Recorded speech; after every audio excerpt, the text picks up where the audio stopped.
começar a apresentação aqui, eu sou o Henrique, trabalho na Universidade Federal lá do Rio Grande do Sul.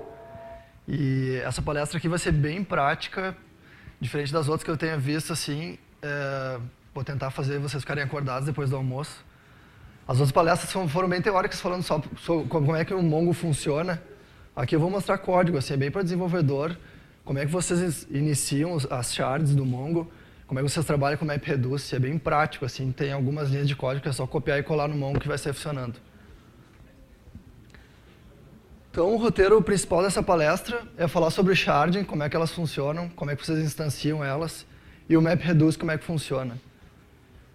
Então, só para dar um feedback de quem que eu sou, eu trabalho na universidade, lá eu sou analista de TI, e a gente já trabalha com a programação normal do cotidiano, banco de dados relacional, a gente faz alguns sistemas PHP, mas a parte interessante que eu faço mesmo é a parte de pesquisa no mestrado, onde a gente pode inovar mais, trabalhar com paralelismo, data mining, esse tipo de coisa, e dar mais espaço para inovação, para a gente mudar um pouco o dia a dia, o que a gente faz. Então, o que eu faço lá no meu projeto de mestrado? Eu faço análise de blogs, como diz o título da apresentação. O que consiste isso? Né? Os blogs são dados sem esquema, um pouco deles, então eles são uma grande quantidade de informação, e eu estava procurando alguma ferramenta que possibilitasse eu fazer a programação paralela e distribuída dessas informações. Então, o Mongo serve para essa solução. Eu vou poder colocar meus dados direto no Mongo, distribuídos em shard, e fazer computação paralela com o MapReduce. Por que eu falo isso? Por que o Mongo serve? Não existe bala de prata, né? A gente aprende muito o banco de dados relacional, que é o mais comum, e agora estão vindo os NoSQLs, mas tem vários autores que dizem que o NoSQL não vai substituir tudo, o banco de dados relacional ainda vai continuar existindo para suprir algumas necessidades. E vão vir esses novos bancos de dados para preencher uma lacuna que tinha do banco de dados relacional, que é para aumentar a performance e dar escalabilidade. Então, quanto mais ferramentas a gente conhecer, para que a gente possa escolher qual delas vai funcionar melhor para a nossa aplicação. Então, qual é o meu problema na análise de blogs? Eu quero encontrar os meus autores mais populares sobre um certo tópico. Saúde, futebol, educação, informática, esse tipo de coisa. Então, como é que eu pego esses autores? Eu vou fazer uma coleta com um coletor que vai pegar esses blogs e colocar no Mongo. Como é que eu resolvo o problema da popularidade? Eu vou pegar o algoritmo PageRank do Google e distribuir ele em um processo MapReduce para descobrir qual autor do blog é mais popular dentro da gama de blogs que eu tenho. E como é que eu defino o tópico? Eu uso uma técnica chamada TF-DF, que eu vou explicar para vocês, para verificar quais são as palavras mais frequentes em certos tópicos, para quando eu ver um post, eu chegar e dizer, esse post aqui é sobre futebol, então eu vou colocar ele na minha coleção de futebol para definir quais são os meus autores mais populares em futebol. Então tá, eu já tenho meu problema, como é que eu vou começar a minha shard? Então, para iniciar, como é que eu vou começar esse processo, eu vou explicar quais os processos que o Mongo tem, para quem não conhece Mongo.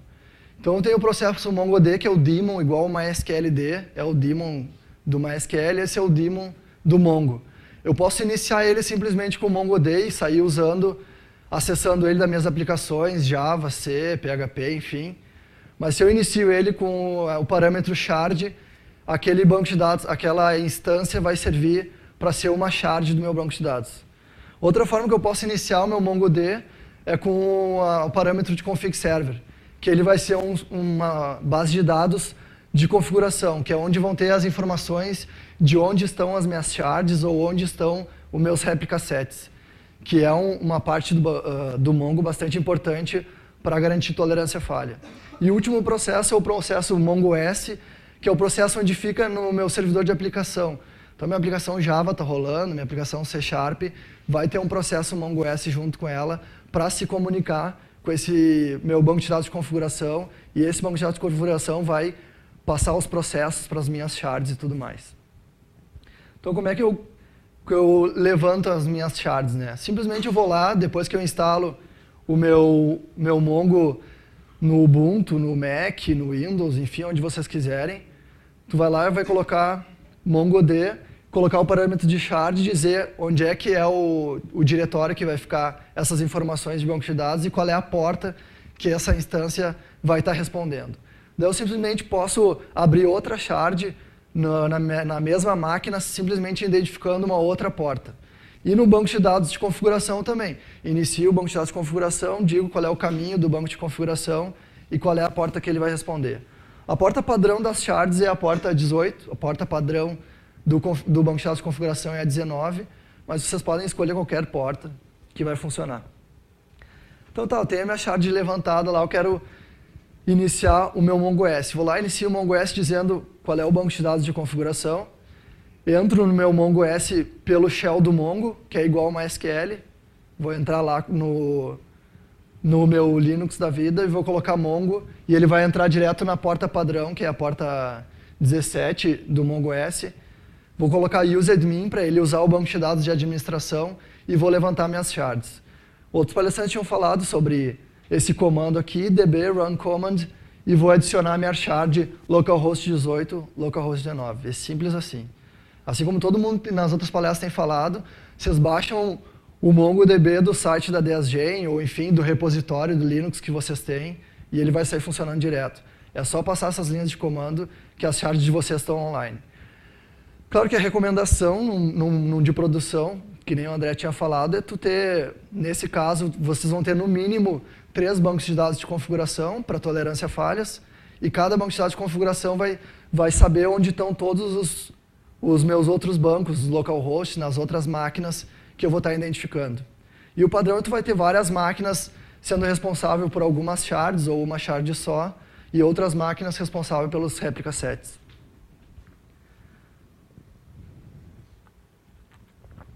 Então tá, minhas shards estão lá no ar, agora depois que eu levanto essas minhas shards, eu preciso dizer qual é a minha coleção de dados e o meu banco de dados que vai utilizar de shard.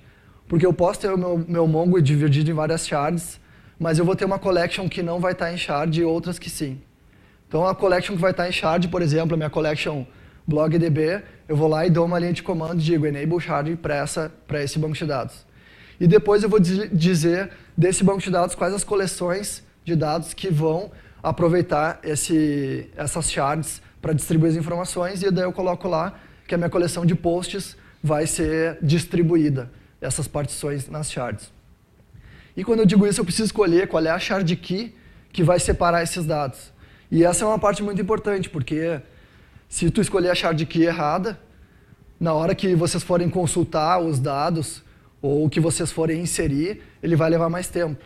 Então, por exemplo, aqui, vocês não iam escolher o campo comentário, por exemplo, para colocar como shard key, porque vai ser difícil dele definir onde que ele vai comentar pelo comentário. Então, vocês têm que escolher uma shard key que seja simples, do banco de dados escolher onde é que ele vai consultar essas informações ou inserir, que é, por exemplo, o blog ID ou author ID. Que daí eu vou acumular todas as minhas postagens por blog ID numa certa shard, e cada shard vai ser responsável por um intervalo de blog ID ou de author ID. Então, na minha estrutura de dados, tudo é virtual. Infelizmente, eu não tenho dinheiro para colocar numa Amazon da vida, para ter 50 máquinas virtuais na Amazon responsável pelas minhas shards. Eu tenho simplesmente um servidor, que eu criei 3 máquinas virtuais. Cada máquina virtual tem 2 shards de banco de dados, e a máquina que eu considero master vai ter uma shard de configuração. Mas isso aqui é só para desenvolvimento, não serve para produção. Para produção, eles recomendam que vocês tenham que ter no mínimo 3 instâncias de Mongo de configuração e várias instâncias de shard e replica set. Então tá, eu já tenho as minhas shards todas prontas lá para receber a coleta de dados que eu fiz sobre as postagens, e realmente distribuído em shard, tu vai aumentar a tua taxa de inserção, isso aí aumenta bastante. Tem lá no site do Mongo. Se vocês querem taxa de escrita, vocês vão distribuir o banco de vocês em shard.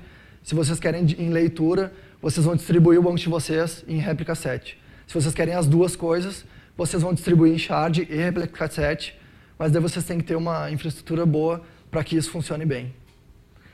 Então, no meu caso, meu conjunto de dados é esse, né? Em 750 mil blogs eu coloquei nessas minhas shards, mas o meu documento mesmo é a postagem, que são 30 milhões de registros. E isso é bastante coisa para essa minha infraestrutura aí de máquina virtual, que é fraco para essa quantidade de dados. Se eu tivesse 3 milhões de postagens, essa infraestrutura seria boa, mas para 30 milhões é muita coisa. Então acaba que baixa um pouco a performance, e o Mongo não vai fazer mágica também. E a estrutura de dados é essa.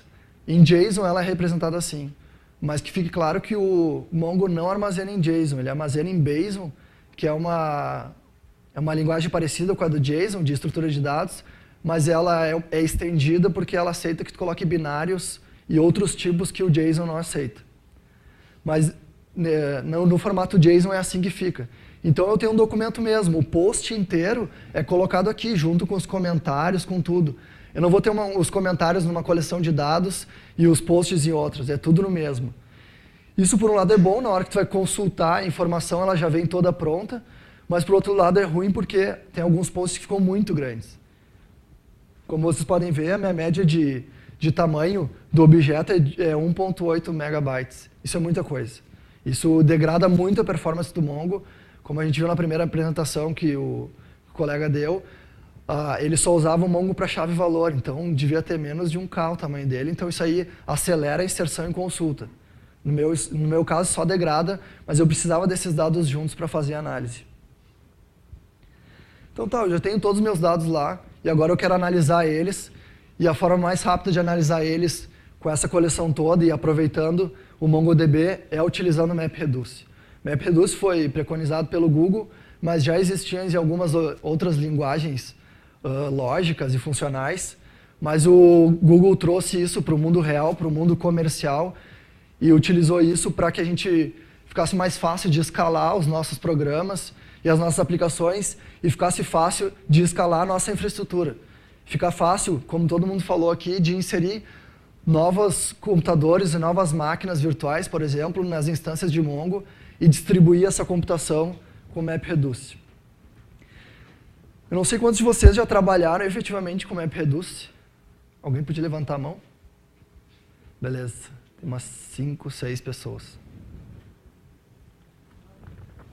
Como a maioria não conhece muito, eu vou fazer uma breve revisão. E eu encorajo vocês a fazer perguntas, porque é interessante que vocês entendam isso. E vocês podem fazer perguntas agora. Então, como é que funciona? Vai lá. Você falou sobre sharding, que você consegue incluir máquinas para distribuir não só o desempenho, mas até mesmo a infraestrutura. Isso. Eu não tive experiência com sharding. Quando você inclui uma máquina nova, ele redistribui os dados, ou aquela máquina fica em branco, e a partir daí os dados começam a ser colocados nela. A partir do momento que tu vai colocar no banco de dados de configuração, que tu descreve ali, adicionar shard, essa shard já vai ser responsável por um conjunto de dados. Já começa a ser redistribuído. Né? Tu pode escolher, se tu quiser, de ele não fazer o balanceamento. Né? Pode escolher ele não balancear, só que daquela shard vai ficar vazia. Mas até tem no site do Mongo lá que quando vocês vão fazer migração de dados, o banco de dados ele vai ficar processando muito porque ele vai precisar estar jogando essa shard de um lado para o outro. Então, se tu começa com uma shard só e tu tem lá 5 milhões de registros e coloca outras duas, ele vai perder muito processo redistribuindo. Mas no final das contas, depois que ele redistribuir, ele vai ficar estável.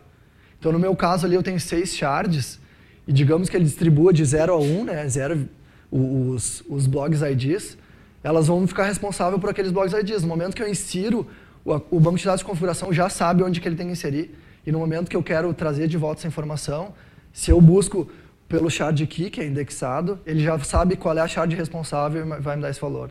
Se eu insiro novas shards, ele vai estar redistribuindo esses dados. Assim como o réplica set. Se tu coloca o réplica set, o conjunto de dados que aquela réplica é responsável vai começar a redistribuir. Certo? Diga. Você falou que a gente pode escolher a coleção que vai fazer parte da shard.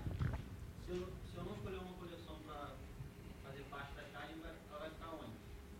Ela vai ficar numa das shards, só em uma. É aleatório isso? Eu não sei dizer como é que a configuração vai escolher, mas ele vai ficar em uma só. Só que imagina, se tu tiver 5 shards e esquecer de colocar aquele comando, nenhuma delas, várias delas vão ficar vazias e só uma vai ter teus dados. Entendi, mas no caso de eu ter 2 coleções, escolher uma coleção para shard e a outra não. Daí dessa que não tiver shard vai ficar em uma shard só lá. Provavelmente vai ser uma coleção pequena que tu escolheu para fazer isso. E a coleção grande vai ficar distribuída em várias shards. Mas tu pode escolher. Então, depois que eu tenho meus dados distribuídos em shard, a principal ferramenta do MongoDB para eu analisar esses dados é o MapReduce, que vai distribuir a computação entre essas shards para me retornar o valor. Como é que funciona o MapReduce? Então eu tenho meus registros de dados lá, numa tabela ou na minha coleção de dados no Mongo, e eu tenho uma função map, que vai mapear esses dados, e as funções reduce, que vai agrupar esses dados. Como é que isso funciona? A função map, eu vou ler o meu dado e subir para essa função, e ela vai ler o dado e colocar uma chave valor para essa informação. E essa chave valor é que vai dizer onde que ela vai ser reduzida. Depois que eu tenho essa chave valor, ele vai combinar, fazer um shuffle dessas informações, organizar elas por chave, e todas aquelas chaves que são semelhantes ele vai colocar num conjunto de dados, para depois ele fazer o processo de reduce, que vai pegar essas chaves em comum e vai pegar esses valores e somar todos eles. A aplicação Hello World do MapReduce é contar palavra. Isso aí é bastante útil na hora de fazer indexação de documento. Não é uma atividade sem sentido. Então, como é que funciona para contar palavra? Eu tenho lá minha quantidade imensa de documentos e eu quero saber quais são as palavras mais frequentes que eles têm. Para cada uma dessas palavras, a função de mapeamento vai subir essa palavra com o valor 1, ou seja, nesse documento tem uma vez saúde, tem uma vez em, tem uma vez de, tem uma vez casa, e a função de mapeamento vai simplesmente fazer isso. Vai começar a contar um por um das palavras que ele encontra. O que a função de redução vai fazer? Essas chaves em comum, por exemplo, saúde, ele vai pegar e somar todos esses valores 1 e vai me dar o resultado no final. Então o reduce vai me dar uma lista dessa. Uma lista com todas as palavras e a quantidade que ele encontrou. Mas como é que funciona isso no Mongo? Porque vocês já devem ter visto esses exemplos milhares de vezes. De fato, como é que eu vou implementar isso no Mongo? Eu digo que tem uma função map, isso aqui são linhas do shell do Mongo, quando vocês entram. Eu digo que a função map é uma função que vai dividir o meu conteúdo por espaços, como se fosse um documento texto. E para cada palavra que ele encontra, nesse for each, ele vai usar essa chamada, que é a chamada emit, que vai subir essas informações. Para cada palavra, ele coloca o valor 1. Então ele vai fazendo isso em todos os meus documentos. E o mais importante é que ele faz isso de forma paralela.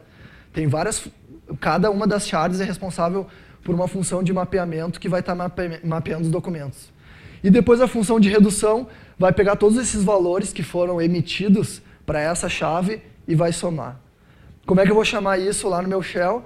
Eu digo que meu DB, meu banco de dados e a minha coleção post chamam a chamada MapReduce e passo a função map e a reduce para ele e ele vai distribuir isso para as shards.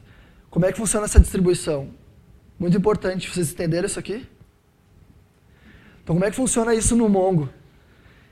Eu vou chamar essa função, o meu processo MongoS vai distribuir para as minhas shards e as minhas shards vão ficar computando o map e o reduce dessas duas funções que coloquei, dos documentos que eles são responsáveis, que cada shard é responsável. Então, cada shard vai, no final das contas, ter uma coleção lá parcial de todo o meu banco. E essa coleção parcial, eu preciso passar ela para uma outra shard, para uma das shards que ele vai eleger como a principal, para ela fazer a redução final, para me dar o resultado de todos os documentos. Certo? Como é que eu uso isso para analisar os blogs? Então, a primeira etapa que eu faço, eu preciso dar tópicos para esses blogs, dar tags para eles, recomendar tags para esses blogs. Como é que eu recomendo tags? Eu uso o algoritmo TF-DF para verificar as palavras mais frequentes e as palavras mais relevantes para cada tag.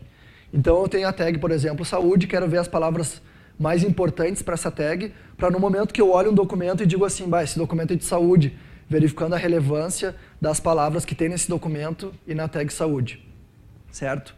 Como é que funciona o TF-DF? Ele utiliza duas proporções. A frequência de termos, ou seja, todos os termos que aparecem naquela tag e as palavras que vão aparecer, a frequência dessas palavras, comparado com todas as outras que aparecem para essa tag, e a inversão de frequência nos outros documentos, que aparecem nas outras tags. Então, para mim, eu utilizo tudo como tag em vez de documento. Como é que funciona isso na prática? Para dar um exemplo para vocês. Então, eu tenho lá o meu texto e quero saber qual é a importância da palavra magma e da palavra in para esse texto. Como é que eu faço? Meu texto eu considero que ele tem 70 palavras e meu conjunto de documentos eu tenho 100 documentos. Então, a palavra magna, ela aparece 2 vezes nesse texto, das 70 palavras. E ela aparece em outros 4 documentos dos 100 documentos que existem na minha coleção. Então, qual é o TF-DF dessa palavra? 0.09, que eu pego a frequência do termo no documento e a frequência inversa nos outros documentos e faço o cálculo com o log, que tinha lá no outro slide. E a palavra in? A palavra in, ela aparece 3 vezes aqui. Então, tu vai pensar, então ela é mais importante para esse documento? Não, porque nos outros documentos ela aparece em outros 61 documentos. É tipo como o comportamento de uma stop words, como preposições, em, de, mas, portanto, de ligações, que vão aparecer em todos os documentos e não tem relevância nenhuma. Então, essa técnica do TF-DF serve para isso, para eu pegar aquelas palavras mais importantes e descartar as stop words. Então, aqui, magna tem mais importância do que a palavra in, mesmo ela aparecendo menos vezes. E essa é a característica do TF-DF. Mas como é que eu passo isso para o MapReduce? E essa é uma dificuldade da gente pegar um algoritmo e abstrair ele para o MapReduce. Porque tu tem que pegar 2 funções e te virar com elas. Simplesmente com essas 2 funções, tu tem que fazer o teu algoritmo. Então, eu preciso de 4 informações, né? A ocorrência dessa palavra nas tags, a ocorrência, o número total de palavras que tem nessa tag, a ocorrência dessa palavra nos outros documentos e o valor total do número de documentos da minha coleção. Então, a primeira tarefa é contar quantas palavras ocorrem com essas tags. Como é que eu faço isso no MapReduce? A minha entrada de dados são os posts, que eu tenho a tag e os conteúdos. Na minha função de mapeamento, eu vou pegar e juntar como chave do meu map a tag e a palavra, e como valor, o valor 1, que é a primeira ocorrência que eu encontro da tag e da palavra junto. E vou contar todos eles para ver quantas vezes essa palavra co-ocorre com essa tag. Como é que eu faço isso? Vai lá. Você já tem as palavras que você pretende consultar a relevância ou você está fazendo isso para determinar quais são essas palavras? Exatamente. Estou fazendo isso para determinar quais são essas palavras, porque eu não sei quais são. Assim como aquele texto em latim, eu não entendo latim. Eu não sei quais são, mas se eu executar o TF-DF, mesmo não sabendo latim, ele vai me dizer quais são as mais relevantes. Então, como é que funciona isso no Mongo? Como é que eu vou fazer isso funcionar no Mongo? Eu vou pegar e fazer a mesma coisa que eu fiz lá na contagem de palavras, só que aqui no caso eu vou dar um emit para cada tag e palavra, e o valor 1, que nem eu tinha mostrado para vocês no outro slide, para contar quantas vezes co-ocorrem essa tag e essa palavra. E na minha função de redução, como é que eu vou fazer? Mesma coisa lá do word count. Vou simplesmente contar esse valor para ver quantas vezes eles co-ocorrem juntos. E que resultado vai me dar no final, essa primeira tarefa? Uma lista de todas as tags e palavras que co-ocorreram juntos. E essa lista é muito grande. Imagina com 30 milhões de blogs, essa lista ficou em 700 mil co-ocorrências de tag e palavra. 700 mil, é isso mesmo. Então é muita informação. Se eu fosse olhar isso na mão para descobrir quais que são stop words, quais são palavras relevantes, eu ia levar muito tempo. Então eu tenho que usar uma técnica que vai me dizer quais as palavras são mais importantes. Então esse aqui é o primeiro valor, a co-ocorrência de uma palavra com uma tag. Então eu guardo esse valor. E a segunda tarefa é contar quantas palavras ocorreram com aquela tag, para verificar quais palavras são mais importantes para aquela tag. Como é que eu faço isso? Eu pego aquela outra lista que eu já gerei como entrada e na função de mapeamento eu vou levantar a tag como a chave e o n, ou seja, quantas vezes aquela palavra co-ocorreu com a tag, e vou somar todos esses n's para ter o n grande. Ou seja, para a tag saúde, eu vou ter a palavra corpo, que ocorreu 60 vezes, mas eu quero saber quantas palavras tem na tag saúde, que vai ser, sei lá, 1.000 palavras ou 2.000 palavras. Qual é o resultado disso? Eu vou ter cada tag e o número de palavras que ocorreram com essa tag. Esses valores aqui são fictícios, né? É só um exemplo. Qual é a segunda tarefa? Daí eu vou pegar e combinar esse resultado com o outro, né? Porque eu preciso dessas duas informações. Então agora eu vou ter aqui a tag saúde e a palavra doença, que ocorreram 98 vezes, e a tag saúde tem 670 palavras que ocorreram com a tag saúde. Qual é a minha terceira tarefa? Contar em quantos documentos essa palavra ocorreu. Os outros documentos que ela ocorreu, as outras tags que ela ocorreu, além de saúde. Então como é que eu faço isso? Pego aquela outra lista que tem a concorrência de tag, palavra e o N, vou na função de mapeamento mapear cada uma dessas palavras com o valor 1, ou seja, ela ocorreu nessa tag, na outra e assim por diante.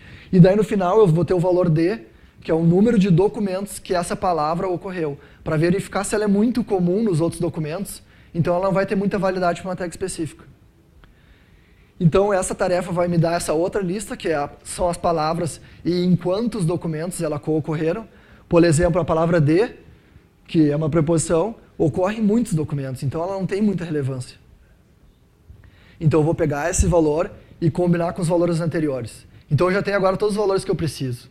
Eu tenho a concorrência com a tag, o número de palavras que essa tag tem, a concorrência dessa palavra com as outras tags e o número total de tags que simplesmente eu dou um count na tarefa 2, que eu já sei quantas tags eu tenho.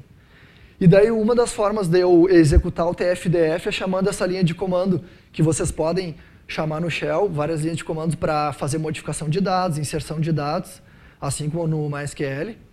Então essa linha de comando, por exemplo, vai fazer a computação final do TF-DF e me dá o valor do TF-DF de cada palavra para cada tag, me dando a importância da palavra para a tag. Que eu simplesmente vou pegar a frequência da palavra para o termo e a frequência inversa da palavra para os documentos, seu log, né? Que é a fórmula do TF-DF. Então, qual é a razão disso tudo? Por que eu quero fazer isso? Para me dar essa lista. Agora eu tenho a lista das palavras mais importantes para essa tag. E agora fica fácil eu pegar um documento e dizer, esse documento é de saúde. Porque nem todos os posts em blogs têm tags. Então eu preciso recomendar essas tags. E a partir do momento que eu tenho todos os posts com tags recomendadas, eu já posso verificar a popularidade do meu autor sobre aquele tópico específico. E eu utilizo o PageRank para isso. Distribuído em MapReduce também. Quantos aqui conhecem PageRank? Então, o PageRank é um dos principais algoritmos que o Google usa para métrica de popularidade de site. É um deles entre os 200 que eles têm. Então, como é que ele funciona? Eu tenho várias páginas e elas têm links chegando, alguns links saindo e outras páginas têm outros links. Como é que funciona? Digamos que eu saiba o valor de PageRank dessas duas páginas. Como é que o PageRank funciona? Se eu estou linkando outros dois sites, como a página de cima, eu vou distribuir o meu PageRank para cada um deles. Como é que funciona? No caso da de cima, cada uma das páginas que eu estou linkando vai receber o valor 40, porque aquela página vale 80. E as outras de baixo vai receber 3, porque vale 9. E no final, o valor do PageRank dessas outras duas páginas é a soma desses PageRanks. Como é que eu abstraio isso para os meus blogs? Cada comentário que um blogueiro recebe, um autor recebe de um usuário, eu vou estar pontuando ele com o PageRank desse cara que comentou. Como é que funciona? O PageRank começa todo mundo com 1, por exemplo. E daí todo mundo começa com 1 e assim por diante, eles, com várias iterações, eles vão ganhando os PageRanks uns dos outros para eu ordenar esses autores. Então são duas tarefas que eu preciso para definir o PageRank dos usuários. A primeira tarefa é verificar quais autores que aquele usuário já comentou. Para quando eu tiver o PageRank desse cara, eu distribuir entre esses usuários, dividido pelo valor de quantas pessoas eu já comentei. E a segunda função que eu vou fazer a tarefa é fazer as várias iterações do MapReduce para distribuir esses PageRanks para os meus autores, de acordo com os comentários que eles receberam. Certo até aqui? Como é que eu vou distribuir essa tarefa no MapReduce? Minha entrada vai ser o post, novamente, que eu tenho o autor ID, que é o cara que escreveu o post, e eu tenho todos os comentários com os IDs das pessoas que comentaram nele. A função de mapeamento vai levantar o usuário que comentou e o autor, e no final a função de redução vai concatenar essa lista de usuários, de autores que o usuário comentou, para eu ter a primeira tarefa, que é a lista de usuários, de autores que esse usuário comentou para depois eu distribuir o PageRank. Como é que funciona isso na prática, no Mongo?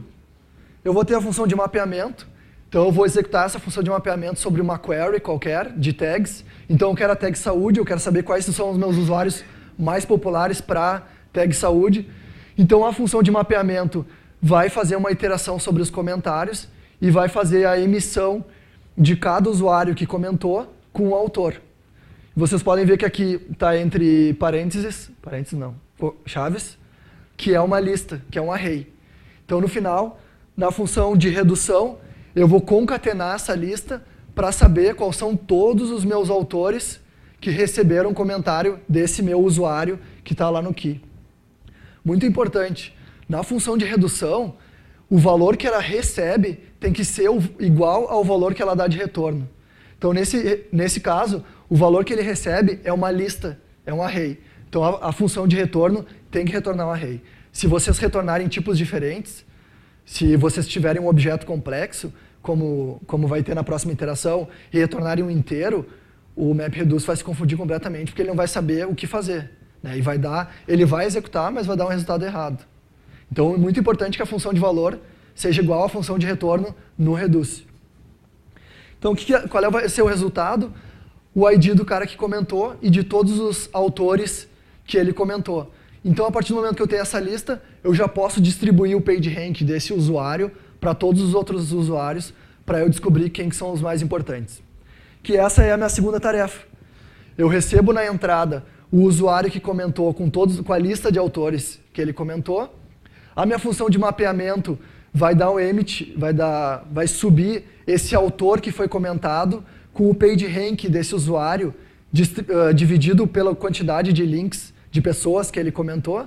Vocês lembram? Se o meu PageRank é 10 e eu comentei em 10 autores, cada autor vai receber o valor 1, porque eu tenho que dividir meu PageRank para cada um deles. Porque se eu sou um cara muito importante na blogosfera, mas eu comento todo mundo, eu estou distribuindo demais a minha importância. E se eu sou um cara importante, mas comento só em alguns, esses caras aí são mais importantes que os outros. E a minha função de redução vai fazer o somatório de PageRank para cada um dos autores. Certo até aqui? Como é que funciona isso no Mongo? Como é que eu vou chamar essa redução? A minha função de mapeamento, essa aqui é um pouquinho mais complexa, como é que eu vou fazer? Eu vou ter o meu PRK, que é o meu valor de PageRank que eu vou distribuir entre os autores, que é o meu valor de PageRank dividido pelo total de autores que eu já comentei. Que aquele Alt-L é a quantidade de pessoas que eu estou comentando.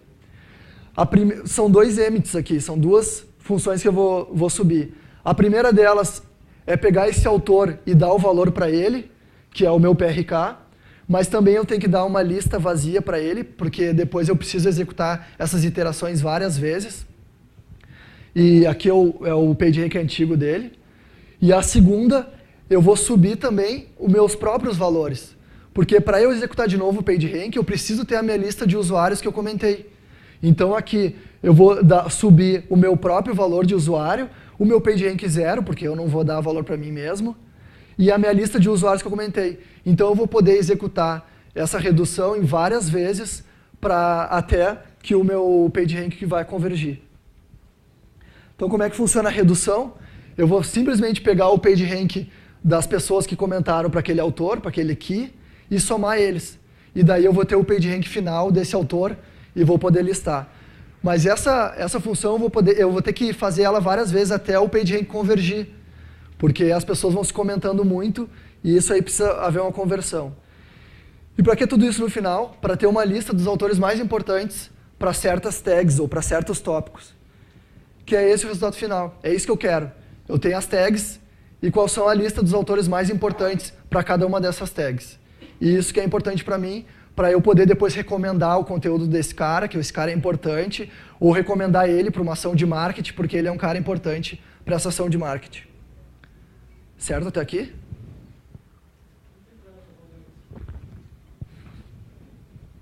Uma ótima pergunta que vai ser respondida agora.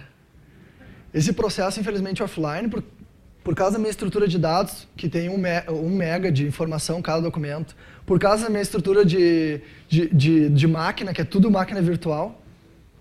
Então, quanto tempo demora para executar isso aí? O PageRank para cada um das queries demora 18 horas. Isso é um absurdo. Para executar isso online não tem como. Mas tem vários processos, principalmente, por exemplo, o PageRank do Google é offline. Eles executam offline. Então não chega a ser um grande problema. Mas seria melhor se ele executasse em menos tempo. E o TF-DF, que é executado sobre toda a minha gama de documentos, demora 30 horas para executar. É muita coisa, mas é porque eu tenho muitos documentos e a minha infraestrutura é bem fraca. Esse tempo você conseguiu usando máquina virtual, né? Isso. Máquina com máquinas virtuais dentro. Exatamente. Isso é um baita de um problema, porque eles vão estar competindo entre memória. Vocês viram ali que eu coloquei 2 shards por máquina. Essas 2 shards vão competir em memória. E essas outras máquinas virtuais vão estar competindo no meu disco SATA.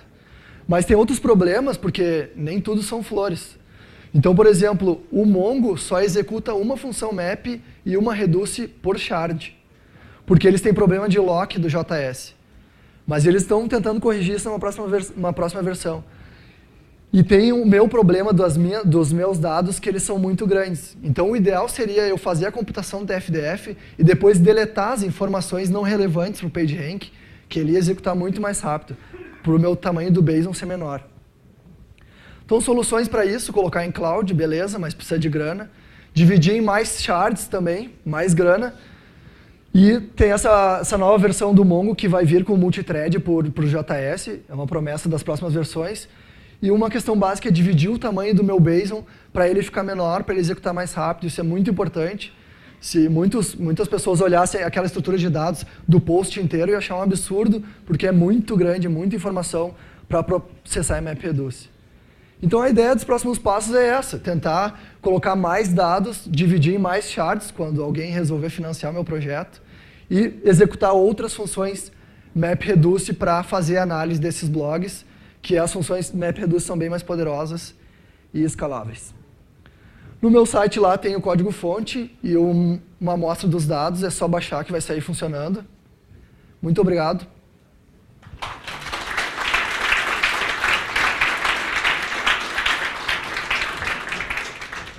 Tem tempo para dúvidas? Dúvidas? Vamos lá, galera. Você usou alguma linguagem de programação para fazer isso ou não? Várias.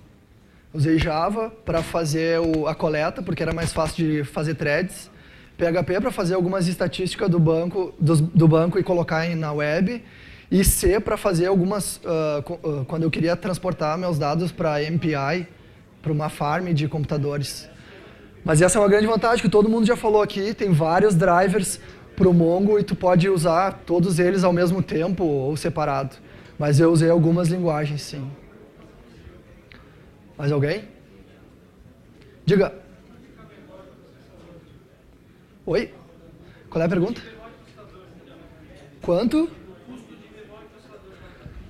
A pergunta foi o custo de memória e processador. Realmente, assim, por exemplo, na hora de executar o MapReduce, o Mongo tem um grande problema, que é transformar o objeto Bazel num objeto JavaScript. E isso aí leva muito tempo. Por exemplo, meu objeto tem 1 mega, ele precisa converter Bazel para JavaScript na hora de fazer o mapeamento, e de JavaScript para Bazel, depois para acumular em Reduce, e toda hora ficar convertendo de Bazel para JavaScript. O Mongo tem lá no site deles que isso aí é oneroso, leva muito processo e muita memória, ainda mais num ambiente virtual, onde tudo é virtual, fica assim, terrível. Isso é um dos motivos que acaba ficando mais lento, né? Mas daí no final o que tu tem que fazer é diminuir o tamanho do teu Bazel, sabe?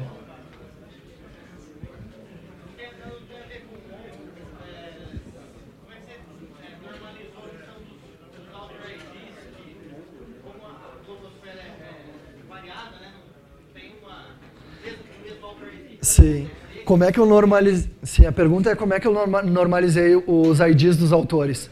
No caso, a minha coleta é feita só sobre o Blogspot. O Blogspot tem uma API incrível para coletar as informações deles. Incrível, uma API simples, né? Na realidade, tu vai coletar as informações, mas ele acumula os IDs. Se tu fizer uma coleta sobre qualquer blog, tu não vai conseguir fazer isso. É uma baita dificuldade tu pegar a redundância dos usuários e verificar quem que é quem. Eu, utilizando o Blogspot, isso aí é automático. Então não tem nenhum problema e eu tenho o ID do cara, eu sei quem ele é. Tanto na postagem quanto no comentário, né?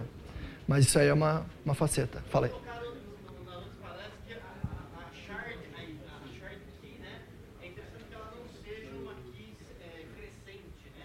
Isso. Mas, Sim. acho que no seu caso também está claro que ela já existe. Já existe, sim. É uma vantagem eu usar o Author ID, porque o Author ID no Blogspot é um valor que tem, é um número de 20 dígitos. E nunca vai mudar. Mas você está coletando, ele já... Eu já sei, ele já sabe o valor. Então ele acaba fixando, assim. Então é um dígito, é um valor numérico de 20 dígitos, de 20 números. Então é fixo no final das contas. Se eu usasse, por exemplo, o conteúdo do post com o shard key, suicídio, né?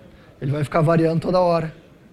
Você chegou a falar das 30 horas de processamento, isso não é tão legal. Agora, vocês chegaram a fazer uma análise se você fosse usar um paradigma relacional, tipo MySQL, quanto que ia ser? O MySQL eu não ia conseguir fazer uma função dessas, né? Ele ia fazer um processo iterativo, né? Um por um. Muito mais. Porque nesse caso mesmo, eu tendo memória compartilhada e as shards compartilhadas, eu tinha vários processos sendo executados. Então o MySQL, ele ia executar iterativo. Só que daí tu pensa, ele não tem essa função de agrupamento de vantagem do MapReduce. Ele ia ter que contar todo mundo e ficar somando um por um, sabe? Ia ser mais custoso. E essa é a vantagem do MapReduce. Tu consegue fazer algumas funções simples de agrupamento, e inclusive funções complexas como essas, e ele vai resolver esse problema de agrupamento para ti. Porque ele vai ter a chave e o valor, e ele vai saber como reduzir essas chaves e valores, né? Se tu for fazer, tem como tu fazer em outros ambientes, mas aí tu vai ter que fazer na mão, né? Tu vai ter que verificar quem que é a chave, ver a questão de memória compartilhada, por exemplo, num MPI em C, né, que é distribuído. Então tu vai ter outros problemas assim que o MapReduce tenta resolver para ti de uma forma mais automática. Quando você roda o MapReduce, o banco fica disponível para outros processos? No meu caso, sim. No caso daquela loja virtual que o colega estava comentando, provavelmente não, porque era um processo bem simples. Esse aqui, ele consome simplesmente toda a memória do meu servidor, todo o processo do meu servidor. Mata. Se, por exemplo, tu pegar meu banco de dados lá no site e executar ele na tua máquina, esses processos de MapReduce que eu mostrei aqui, tu não vai fazer mais nada no teu computador. Porque a memória vai ter sido completamente consumida e o processo também. Ele é bem custoso computacionalmente. Por isso que a ideia, por exemplo, cada shard minha tinha 5 milhões de registros, isso é muita coisa. O ideal seria que cada shard tivesse, sei lá, 1 milhão, 500 mil, né, para ser mais rápido. Uma vez que você gerou o MapReduce, você fez isso no banco de dados de teste. Como você faz para passar isso para produção? Eu não entendi muito bem a tua pergunta.